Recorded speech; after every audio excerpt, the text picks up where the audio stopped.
कहाँ बख्शिश चाहे रसूलुल्लाह के दर पर, कहाँ मग़फ़िरत तलब करे रसूलुल्लाह के वसीले से, कहाँ अपनी बिगड़ी बनाए रसूलुल्लाह के वसीले से, कहाँ काम बने रसूलुल्लाह के वसीले से, किसके वसीले से बारिश नाजिल हो रसूलुल्लाह के, किसके वसीले से फसल पैदा हो रसूलुल्लाह के, किसके वसीले से शिफा मिले रसूलुल्लाह के, किसके वसीले से आग बुझे रसूलुल्लाह के, किसके वसीले से बारिश आसमान से जमीन तक पहुंचे रसूलुल्लाह के। अरे ये तो दुनियावी मामलात है। किसके वसीले से कब्र में बख्शिश हो रसूलुल्लाह के, किसके वसीले से सवाल और जवाब में आसानी हो रसूलुल्लाह के, किसके वसीले से मुनकर नकीर को जवाब दिया जा सके रसूलुल्लाह के, किसके वसीले से कब्र में कुशादगी हो रसूलुल्लाह के, किसके वसीले से जन्नत की मुअत्तर खुशबुओं से कब्र में मुश्कबारी हो रसूलुल्लाह के, किसके वसीले से कब्र की तारीकियां दूर हो रसूलुल्लाह के, किसके वसीले से कब्र में नाजिल रोशनी हो रसूलुल्लाह के, और किसके वसीले से जहन्नम से रिहाई और जन्नत में दुखूल हो। तो जवाब आया रसूलुल्लाह के, रसूलुल्लाह के, रसूलुल्लाह के। सलातुं व सलामुन अलैका या रसूल अल्लाह, सलातुं व सलामुन अलैका या हबीब अल्लाह, व अला आलिका व अस्हाबिका या शफीआना यौमल जज़ा, सल्लल्लाहु तआला अलैहि वसल्लम। इंसान जब से इस दुनिया में पैदा हुआ है, उसकी दो सिफत उसके साथ हमेशा से मुत्तसिफ रही है। एक सिफत को हम अच्छाई कहते हैं और दूसरी सिफत को हम बुराई कहते हैं। फिर अच्छाई में लाखों सिफ़ात आती हैं, ईमान, तकवा, तहारत, पाकीज़गी, नमाज, रोज़ा, हज, ज़कात वगैरह वगैरह। और इसी तरह से बुराई में लाखों करोड़ों सिफ़ात आती हैं, कुफ्र, शिर्क, हराम, कबाइर, मकरूह तहरीमी, तर्क वाजिब, तर्क फ़र्ज़, चोरी, डकैती, ज़िना, सूदखोरी, शराब नोशी, माँ बाप की नाफरमानी वगैरह वगैरह। पूरी नस्ल इंसानियत की अगर हम तशरीह करें तो दो तरह के लोग पाए जाते हैं, एक अच्छे और एक बुरे।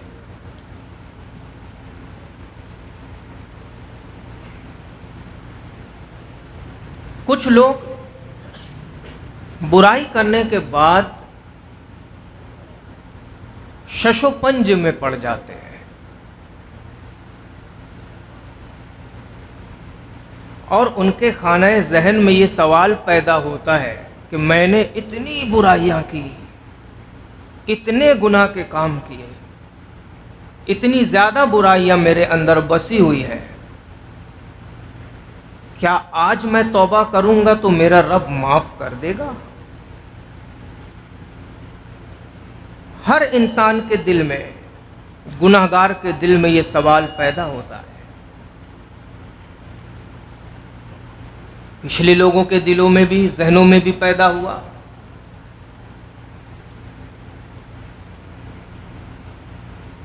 अब जब ये सवाल पैदा हुआ तो इसका हल क्या है? ढूंढा गया, तलाशा गया, तो हल निकल कर के ये आया, जब गुनाह से तुम्हारे दिल सियाह हो जाए, जब नफ्से अम्मारा की इताअत से तुम्हारा कल्ब काला हो जाए,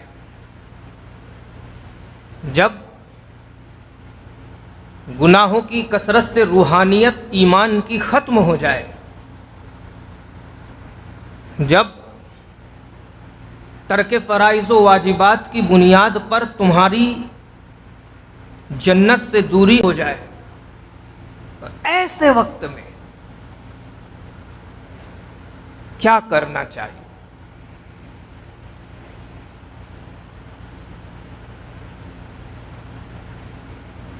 पिछले ज़माने में एक शख्स था, उसने 99 कत्ल किए। दिल में सवाल पैदा हुआ कि तौबा करूंगा तो क्या अल्लाह ये माफ़ फरमा देगा? यही सवाल लेकर के एक पढ़े लिखे शख्स के पास गया। सवाल किया कि मैंने 99 कत्ल किए हैं, क्या मैं तौबा करूंगा तो माफ कर दिया जाऊंगा? जवाब आता है नहीं। तो उसने सोचा कि जब काम बनने वाला नहीं है तो 99 में एक का और इजाफा कर दें, इसकी भी गर्दन उसने काट दी। 100 हो गए। लेकिन जब 100 कत्ल करने के बाद वो किसी वाकई हकीकी तौर पर पढ़े लिखे शख्स के पास गया तो उसने कहा कि नहीं, तुम 100 की बात कर रहे हो, अल्लाह तो बेहिसाब मगफिरत करने वाला है, तुम उसकी बारगाह में तौबा कर लो, वो तुम्हें माफ फरमा देगा। तौबा कर लिया, साहिब ईमान हो गया। मलिक बिन मनवान, उसके पास एक शख्स आता है और आकर के कहता है मुझसे बहुत सारे गुनाह हुए, क्या मेरी बख्शिश हो सकती है? मलिक बिन मरवान ने कहा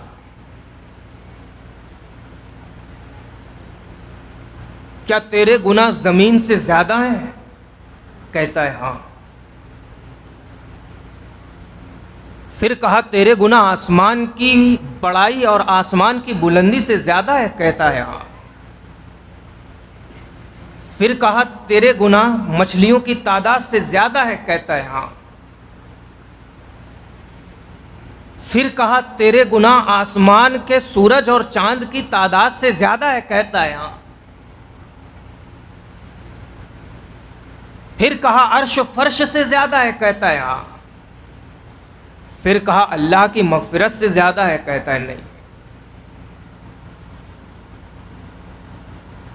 तो हुक्म देता है जब अल्लाह की मगफिरत से ज्यादा तेरे गुनाह नहीं है तो सजदे में चला जा, अल्लाह की बारगाह में इस्तिगासा पेश कर, अल्लाह तेरे सारे गुनाहों को माफ फरमा देगा। साथियों, बात यहां पर खत्म नहीं होती,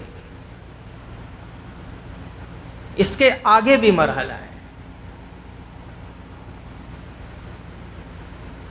फसल पैदा करने के 2 तरीके होते हैं। फसल पैदा करने के 2 तरीके होते हैं। एक, नहर के पानी से सैराब कर लिया जाए खेत को, बोर से सैराब कर लिया जाए खेत को, ट्यूबवेल से खेती की सिंचाई कर ली जाए और फसल पैदा हो जाए। लेकिन ट्यूबवेल के पानी से सिंचाई के बाद जो फसल पैदा होती है उसमें रौनक नहीं होती, रानाई नहीं होती, खूबी नहीं होती, चारों तरफ हरियाली नहीं होती। ऐसे ही मरहले में आसमान से खुदा की रहमत बशक्ल बारिश अगर उसी खेत में नाजिल हो जाए तो अब उस फसल में रौनक पैदा हो जाती, खूबसूरती पैदा हो जाती, अनाज की कसरत पैदा हो जाती है। और सिर्फ खेत में नहीं, खेत के इर्द गिर्द चारों तरफ हरियाली पैदा हो जाती है। तो फसल तो ट्यूबवेल के पानी से भी पैदा की जाती है, लेकिन दाने में वो जायका पैदा नहीं होता जो जायका रहमत इलाही की बूंदों से पैदा हो जाता है। फसल तो नहर के पानी से भी पैदा हो जाती है, लेकिन खेतों में वो हरियाली पैदा नहीं होती जो हरियाली आसमान की बारिश से पैदा हो जाती है। यहां पर रुक करके एक बात करूंगा, अल्लाह मुसब्बिबुल अस्बाब है ना, खालिक है, मालिक है, राज़िक है, कहार है, गफ्फार है, जब्बार है, सत्तार है, सब कुछ है। क्या जरूरत है आसमान से बारिश बरसाने की? बगैर बारिश के फसल पैदा कर दे। क्या जरूरत है जमीन का सीना चीर करके गेहूं की फसल उगाने की? बगैर जमीन के अल्लाह खेती पैदा कर दे, गेहूं पैदा कर दे, चावल पैदा कर दे। वो तो खालिक के कायनात है ना, सब कुछ कर सकता है। लेकिन कुरान में अल्लाह ने क्या इरशाद फरमाया? मा फिल अर्द जमिया,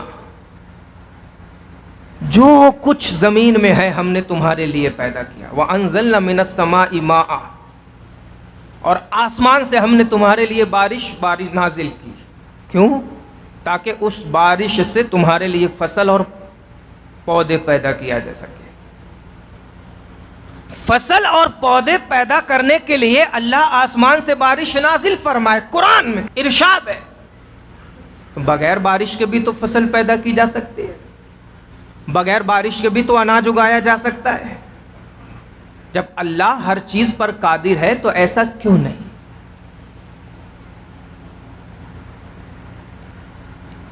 इस वजह से नहीं कि कोई बगैर सीढ़ी के मुझ तक पहुंचने की कोशिश ना करे, इस वजह से नहीं कि कोई बगैर वसीले से मुझ तक पहुंचने की कोशिश ना करे। जिस तरह से बगैर आसमान के बारिश से,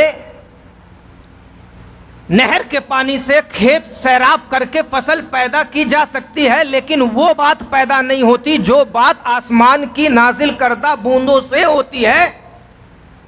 उसी तरीके से इंसान बगैर वसीले के दुआ मांगे, अल्लाह की मर्जी कबूल करे ना करे, लेकिन मोहम्मदुर रसूलुल्लाह का वसीला लगा दे तो खुदा की कसम उसकी दुआ जरूर होती है। वही रब है जिसने तुमको हमतन करम बनाया, वही रब है जिसने या रसूल अल्लाह तुम्हें हमतन करम बनाया, हमें भीख मांगने को तुम्हें आस्था दिखाया।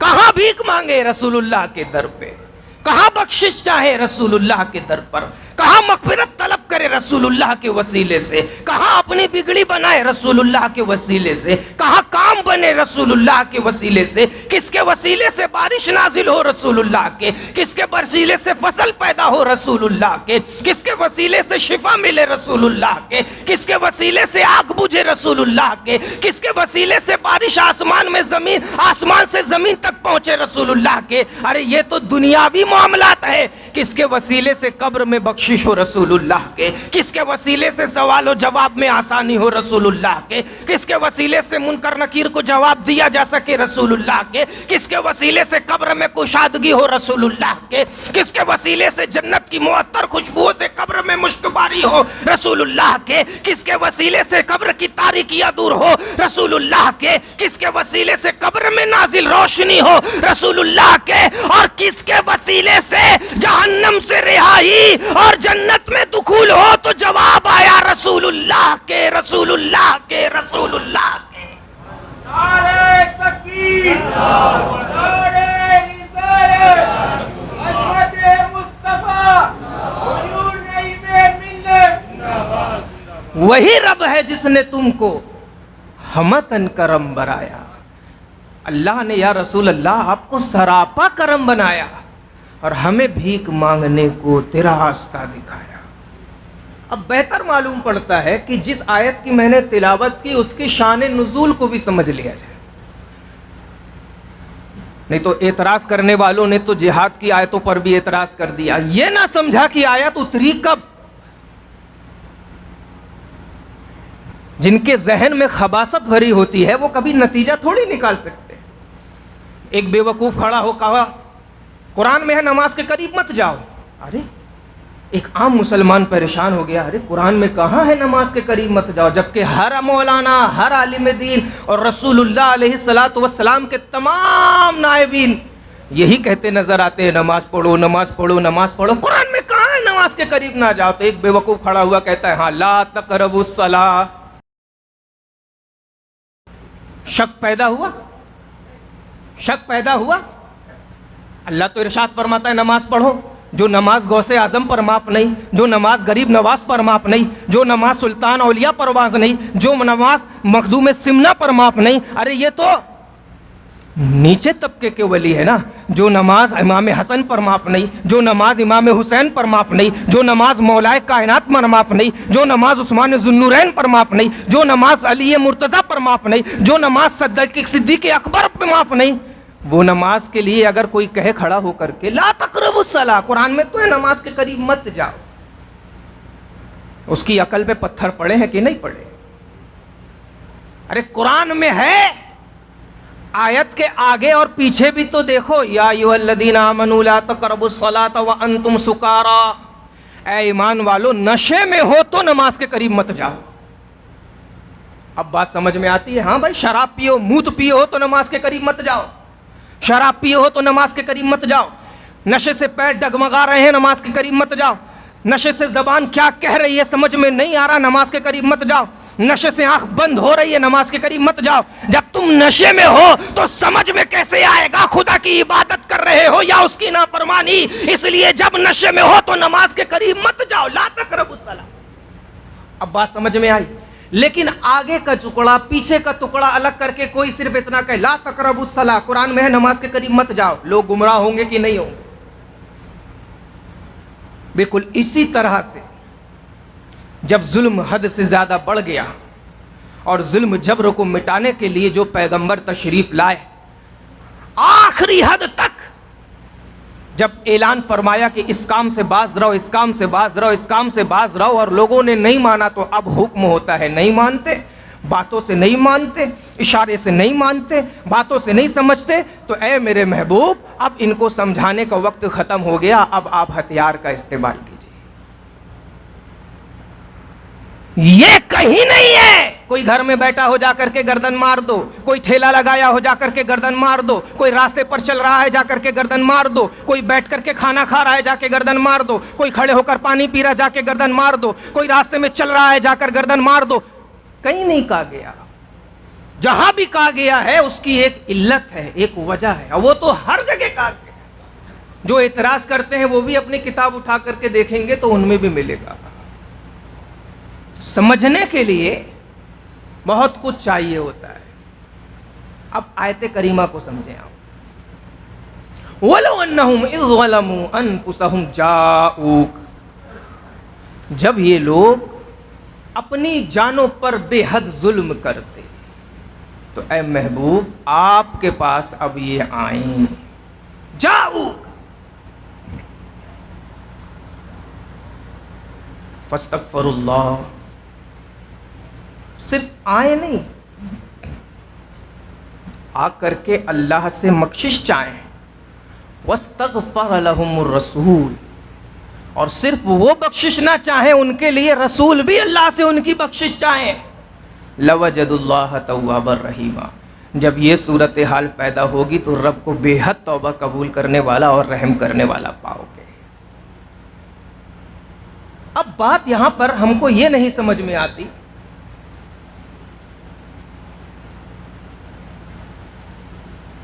अल्लाह तो खालिक के कायनात है, क्या जरूरत है गुनाह करो तो रसूल की बारगाह में आओ। जाऊक, अल्लाह तो बख्श देने पर कादिर है, क्या जरूरत है जब जानों पर जुल्म करो तो रसूलुल्लाह की बारगाह में आओ। वो चाहे तो बगैर वसीले के बख्श दे, वो चाहे तो रसूलुल्लाह के पास जाए बगैर बख्श दे, लेकिन क्यों कुरान में आया? जब अपनी जानों पर जुल्म करो तो रसूलुल्लाह की बारगाह में आओ। और सिर्फ तुम्हारी तौबा से कुछ नहीं होता, तुम तौबा करो तो करो। वस्तगफर लहुमुर रसूल, और रसूलुल्लाह भी तुम्हारे लिए बख्शिश की दुआ अल्लाह से करे जब अल्लाह तुम्हारे गुनाहों को बख्शेगा। वही रब है जिसने तुमको हम तन करम बनाया, हमें भीख मांगने को तेरा आस्था दिखाया। तो जिस तरीके से आसमान की बारिश खेतों पे ना नाजिल हो, लेकिन नहर के पानी से खेती पैदा हो सकती है, मगर उस खेती की फसल में वो बात नहीं होगी, दानों में वो खुशबू नहीं होगी, जायके में वो रानाई नहीं होगी, देखने में वो खूबसूरती नहीं होगी। बिल्कुल उसी तरह से अल्लाह की तरफ से मगफिरत बगैर वसीले के भी हो सकती है, लेकिन हर कोई बगैर वसीले के अल्लाह की बख्शिश पाले ये मुमकिन नहीं है। इसीलिए ऐ दुनिया वालों, जब जानों पर जुल्म करो और गुनाहों की कसरत हो जाए तो सिर्फ मेरे पास आकर के गुनाहों की बख्शिश तलब मत करना, मेरे रसूल को बीच में लेकर आना, जरूर मैं तुम्हारे गुनाहों को बख्श दूंगा। हजरत अम्र बिन आस रदी अल्लाह ताला अन्हु, अम्र बिन आस, आपको जब ईमान कबूल करना हुआ, बारगाह रिसालत में हाजिर होते हैं और हाजिर होने के बाद अर्ज करते हैं, या रसूल अल्लाह, मैं ईमान कबूल करना चाहता हूं और आपके दस्ते हक परस्त पर तालिब होना चाहता हूं, बैत होना चाहता हूं। अल्लाह के रसूल ने इरशाद फरमाया, बिल्कुल इस्लाम में दाखिल हो जाओ। और बैत लेने में जो हाथ पे हाथ रखने का सिलसिला है, ये उसी ज़माने से तारी है। अल्लाह के रसूल सल्लल्लाहु अलैहि वसल्लम ने जब हाथ बढ़ाया तो अम्र बिन आस ने अपने हाथ को पीछे कर लिया।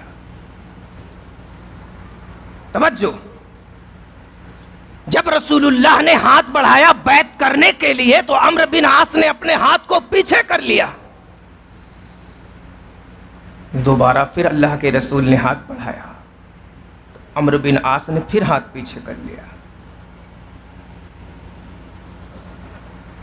तीसरी मर्तबा फिर अल्लाह के रसूल ने हाथ बढ़ाया, अम्र बिन आस ने हाथ को पीछे कर लिया।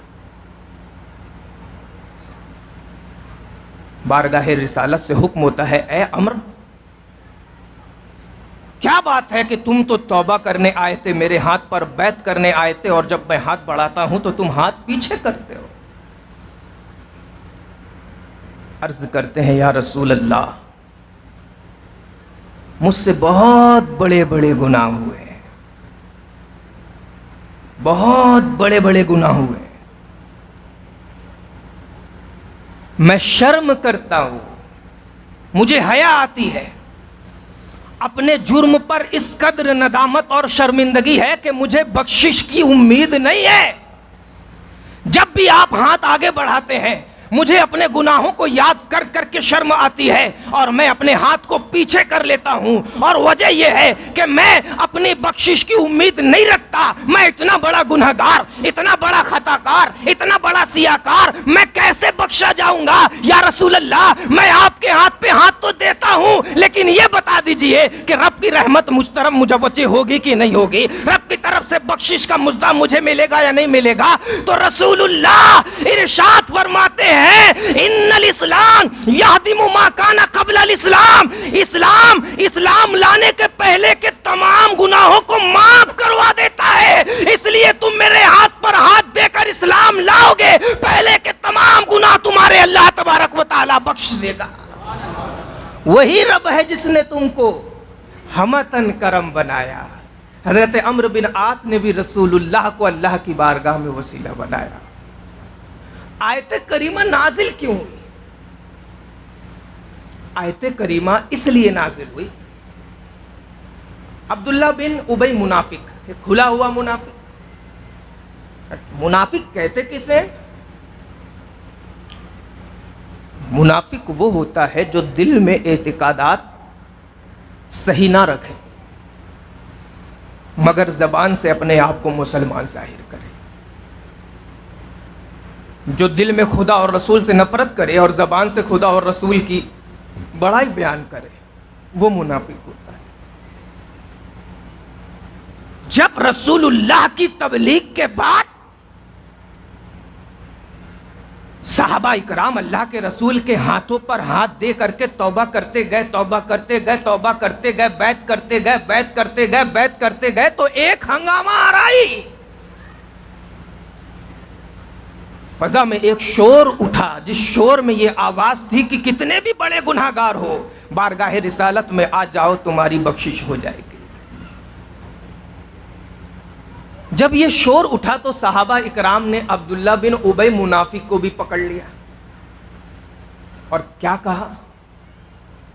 ये कहा कि ए अब्दुल्ला बिन मुनाफिक, तू भी तो अल्लाह के रसूल के हाथ पे हाथ दे करके बैत कर ले,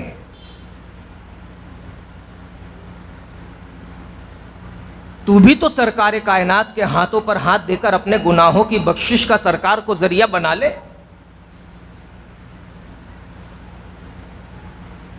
तू भी तो मगफिरत की राहों में कोई रुकावट ना आए, सबसे बड़ी मगफिरत की वजह रसूलुल्लाह को बना ले। तो क्या कहता है? कहता है तुमने कहा मैंने अल्लाह को मान लिया, तुमने कहा मैंने नमाज पढ़ी, तुमने कहा मैंने सब कुछ किया, सिवाय इसके कि तुम कहते हो मैं रसूलुल्लाह को सजदा करूं। ये मैं कभी नहीं कर सकता। जब उसने ऐसा कहा, जिब्रील अमीन हाजिर होते हैं, बारगाह रिसालत में आयत लेकर के आते हैं, वलौ अन्नहुम इज़ ज़लमू अनफुसहुम जाऊक फस्तगफरुल्लाह वस्तगफर लहुमुर रसूल। ऐ महबूब, ये कितने भी बड़ा गुनाहगार हैं, ये कितने भी बड़े खताकार हैं, इनके गुनाहों की बख्शिश उसी वक्त होगी जब ये आपकी बारगाह में हाजिर होकर के कहे या रसूल अल्लाह, हमारे लिए अल्लाह की बारगाह में सिफारिश बन जाए, हमारे लिए अल्लाह की बारगाह में बख्शिश की दुआ बन जाए, हमारे लिए अल्लाह की बारगाह में मग़फ़िरत का मुज़्दा बन जाए, हमारे लिए अल्लाह की बारगाह में बख्शिश का जरिया बन जाए। जब ये आकर के आपकी बारगाह में इस तरह से दुआ की इल्तिजा करेंगे और आप मेरी बारगाह में दुआ करेंगे, तो ऐ महबूब, आपके लब हिलने से पहले मैं इनकी बख्शिश कर दूंगा, इनकी मग़फ़िरत कर दूंगा, इनके गुनाहों को बख्श दूंगा। तो आयत कब उतरी?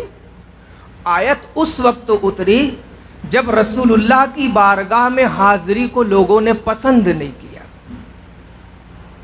यही तो कहा था साहबा ने कि अब्दुल्ला बिन मुनाफिक जा रसूलुल्लाह के हाथ में हाथ देकर के बैत कर ले। लेकिन कहा क्या उसने?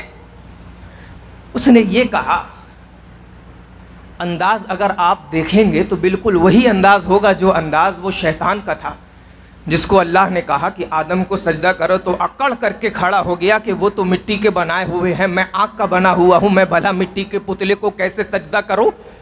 लेकिन हिकमत ना जान पाया कि मिट्टी के पुतले को बनाने की हिकमत क्या, उसमें राज क्या, उसमें सिर क्या, उसकी अजमत क्या, उसकी बुलंदी क्या। अरे ये बुलंदी के कायनात का पहला बशर हजरत आदम और पूरी कायनात सब आदम की औलाद, यही तो उस बशर की खूबी थी, यही तो उस मिट्टी के पुतले की खूबी थी, यही तो उस मिट्टी के बनाए हुए मुजस्समा की खूबी थी कि कायनात का वजूद अल्लाह रब्बुल इज्जत हजरत आदम के जरिए करना चाहता था। अब कोई कहे बगैर आदम के भी तो अल्लाह दुनिया पैदा कर सकता था। भाई आदम को बाप के बगैर, मां के बगैर बनाया। यह इस बात की दलील है कि अगर अल्लाह चाहे तो मर्द और औरत के मिलने की जरूरत नहीं है। जिसके रहम में चाहे अल्लाह अपनी नेमत का नुज़ूल फरमा सकता है। और मर्द और जन का इख्तिलात होना औलाद की पोशीदगी, औलाद की विलादत के लिए अगर जरूरी होता तो फिर आदम के लिए भी एक मर्द और एक औरत का होना जरूरी होता। मगर दुनिया में इस चीज की जो एक सबबियत पैदा की गई वो इसीलिए है कि सबब का और वसीले का इनकार मत करो। बगैर वसीले के तो मैं जमीन पर खेती भी नहीं पैदा करता।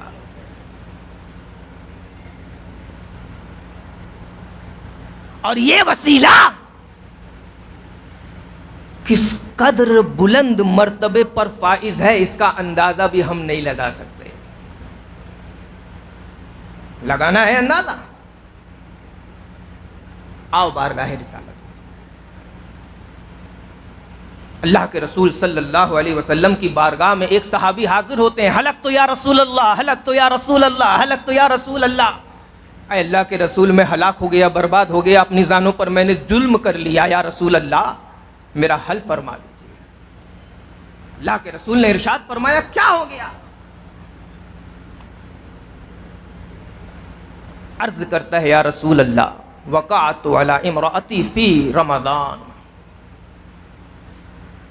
मैं अपनी बीवी से रमज़ान के दिनों में रोज़े की हालत में कुर्बत करने का गुनाह कर बैठा हूं। अब मेरे लिए क्या हुक्म है, इरशाद फरमा दीजिए। कुरान किसके ज़माने में नाजिल हुआ और किन की निगाहों के सामने नाजिल हुआ? जब आयत नाजिल हो रही थी तो अबू बकर मौजूद है, जब आयत नाजिल हो रही थी उमर मौजूद है, आयत नाजिल हो रही थी उस्मान मौजूद है, आयत नाजिल हो रही थी अली मौजूद है, आयत नाजिल हो रही थी इब्ने मसूद मौजूद है, आयत नाजिल हो रही थी अब्दुल्ला मौजूद है, आयत नाजिल हो रही थी मूसा अशरी मौजूद है, आयत नाजिल हो रही थी रसूलुल्लाह के असहाब मौजूद है, आयत नाजिल हो रही थी रसूलुल्लाह के गुलाम मौजूद है, आयत नाजिल हो रही थी रसूलुल्लाह के कदमों पर जान निछावर करने वाले सहाबा मौजूद है। तो रसूलुल्लाह पर आयत नाजिल हो, सामने जो मौजूद है उस जमात को हम कहते हैं सहाबा की जमात। यह बताने का मकसद यह है कि उन्हीं सहाबा की जमात में से एक सहाबी थे जिनसे यह काम हुआ था। उनके दिमाग में यह बात नहीं आई कि घर के कोने में मगफिरत चाह लो अल्लाह बख्श देगा, चार दीवारी के बीच में अल्लाह से बख्शिश चाह लो अल्लाह बख्श देगा। उनके जहन में यह बात नहीं आई। उन्होंने किया क्या? उन्होंने यह किया कि बारगाह रिसालत में हाजिर होने के बाद अपना मसला रखते हैं, या रसूल अल्लाह ऐसा ऐसा हो गया, हल फरमा दीजिए, बख्शिश की दुआ करवा दीजिए। क्या समझ में आया? वसीला के बगैर ना नईम अख्तर जन्नत में जाएगा, ना हैदर भाई जन्नत में जाएंगे, ना नसीम खान जन्नत में जाएगा, ना शफीक भाई जन्नत में जाएंगे, जब तक रसूलुल्लाह के अब रूहों का इशारा नहीं होगा। जन्नत के फरिश्ते दरवाजे से एंट्री नहीं देंगे। एंट्री कब होगी? जब रसूलुल्लाह का इशारा होगा। साहबा ने यही तो बताया। किसके जमाने में नाजिल हुआ कुरान? साहबा के जमाने में। किस पर नाजिल हुआ? अल्लाह के रसूल पर। और उन्हीं सहाबा की जमात में से एक सहाबी से यह गुनाह हुआ, लेकिन उन्होंने घर की दीवारी में तौबा ना की, चार दीवारी के अंदर तौबा ना की, अपने मकान में तौबा ना की, गुमशुद से तौबा ना की, पोशीदगी में तौबा ना की। उन्होंने क्या कहा? बारगाह रिसालत में हाजिरी दी। क्यों? ए महबूब, जब इनसे जुल्म हो और गुनाह हो, जब तक आपकी बारगाह में हाजिर नहीं होंगे मैं इनके गुनाहों को नहीं बख्शूंगा। यही तो वजह थी। अब देख लीजिए, जब रसूलुल्लाह के पास वो सहाबी हाजिर हुए तो क्या हुआ? अल्लाह के रसूल ने इरशाद फरमाया, जाओ एक गुलाम आजाद कर दो, तुम्हारे गुनाहों का कफ्फारा हो जाएगा। अर्ज करता है, या रसूल अल्लाह, मेरे पास गुलाम कहां से आएगा? मैं तो गरीब नादार शख्स हूं। फिर इरशाद फरमाया, हल तस्ततीउ अन तसूम शहरैन मुतताबिऐन। गुलाम आजाद नहीं करता? जा 2 महीने के पै दर पै मुसलसल 60 रोजे रख, तेरे गुनाहों का कफ्फारा हो जाए। या रसूल अल्लाह, मैं 60 रोजे भी नहीं रख सकता। फिर अगर तू 60 रोजे नहीं रखता तो जा 60 मिस्कीनों को 2 वक्त खाना खिला दे, तेरे गुनाहों का कफ्फारा पूरा हो जाए। वही रब है जिसने तुझको हमतन करम बनाया, हमें भीख मांगने को तेरा आस्था दिखाया। तुझे हमद है खुदाया, तुझे हमद है खुदाया। यही बोले सिदरा वाले, चमने जहां के थाले, सभी मैंने छान डाले, तेरे पाए का ना पाया। तुझे यक ने यक बनाया, तुझे यक ने यक बनाया। अल्लाह के रसूल सल्लल्लाहु अलैहि वसल्लम ने जब इरशाद फरमाया कि जाओ 60 मिस्कीनों को खाना खिलाओ, तुम्हारे गुनाहों का कफ्फारा पूरा हो जाएगा, क्या समझ में आया? अल्लाह के रसूल की बारगाह में हाजिर हुए बगैर बख्शिश पहले रसूल की बारगाह में आओ। और कौन? वो जिनसे बढ़ करके कायनात में आज कोई जमात पैदा नहीं हुई। अंबिया इकराम के बाद जिनसे बढ़ करके कोई जमात का मर्तबा अल्लाह ने नहीं दिया। वो जिनके सामने कुरान पाक की आयतों का नुज़ूल हुआ, वो जिनकी निगाहों ने रसूलुल्लाह के रुखे ज़ैबा की ज़ियारत की, वो जिनकी निगाहों ने अल्लाह के रसूल के अहवाल का मुशाहदा किया, वो जिनकी निगाहों ने रसूलुल्लाह के अकवालों को देखा भी और रसूलुल्लाह के अकवाल को जिनकी समाअत ने सुना भी, वो जिनमें सहाबा हैं, वो जिनमें अबू बकर है, वो जिनमें मूसा अशारी है, वो जिनमें अब्दुल्ला बिन उमर है, वो जिनमें अब्दुल्ला बिन जुबैर है, वो जिनमें अब्दुल्ला बिन मसूद है, वो जिनमें बद्र के सहाबा है, वो जिनमें उहुद के सहाबा है, वो जिनमें खंदक के सहाबा है, वो जिनमें अहज़ाब के सहाबा है, वो जिनमें सिफ़ीन के सहाबा है, वो जिनमें जमल के सहाबा है। और सारे सहाबा के बारे में अल्लाह ने क्या इरशाद फरमाया, वकुल्लु वअदल्लाहुल हुस्ना, हम हर एक सहाबी के साथ बेहतर सुलूक फरमाएंगे, अल्लाह ने इरशाद फरमा दिया।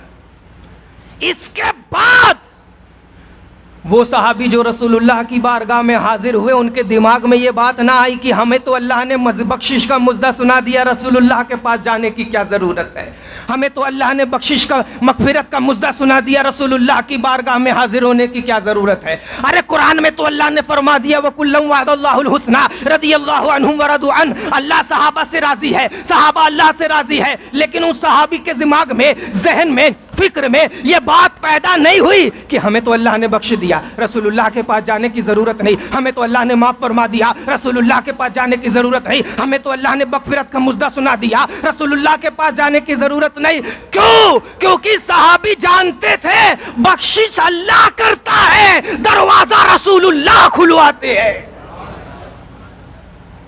और अर्ज क्या किया आखिर में, या रसूल अल्लाह, मैं 60 मिस्कीनों को खाना खिलाने की भी हैसियत नहीं रखता।